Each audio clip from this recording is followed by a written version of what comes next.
There are some basic things you can do within your network to make it more resilient, to better protect yourself from cyber attacks.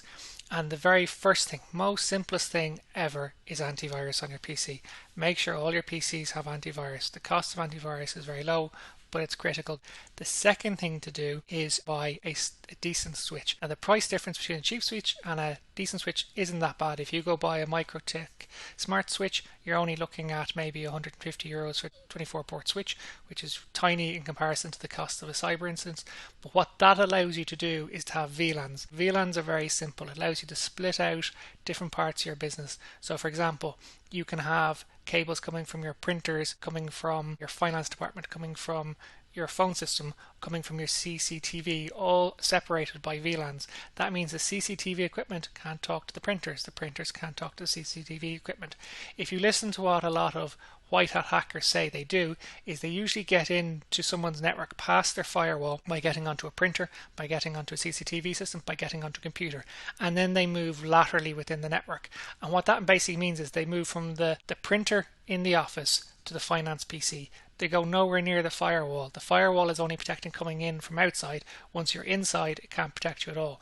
And that's where VLANs come into play, because VLANs will prevent your printer from talking to your finance PC.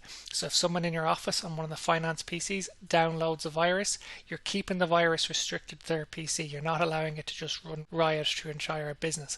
The second thing you do is within VLANs, you have what's called port isolation. On the MikroTik switches, you can do this without an issue, and that allows you to separate each PC or each phone within a VLAN. You might have 3 printers in the VLAN.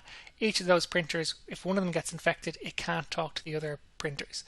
Now you might say, well, if I've got port isolation, why wouldn't I just put everything as port isolation? Why do I need VLANs at all? If your office is small enough, you can do that, but it's good practice to have separate VLANs so that you can have separate subnets, which allows smart routing and allows your firewall to see the traffic. So if a PC is connecting to your CCTV equipment, it has to go through the firewall because it's changing VLANs. And that means that your firewall can then act on the traffic. So suddenly you've gone from where the PC can talk to the CCTV equipment in a normal open network and the firewall never sees it, to where the firewall can now see the traffic and act intelligently. You've got to make sure the back end of your network is protected too. It's often forgotten. VLANs, port isolation, really critical. And then if you get a decent firewall router at the top, you'll pretty much remove most of your attacks.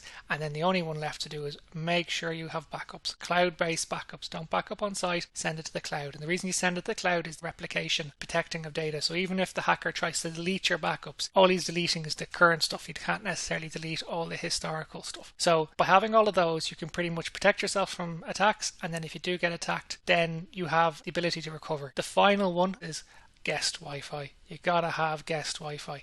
Don't give out Wi-Fi passwords. That gives access to the entire network to members of the public.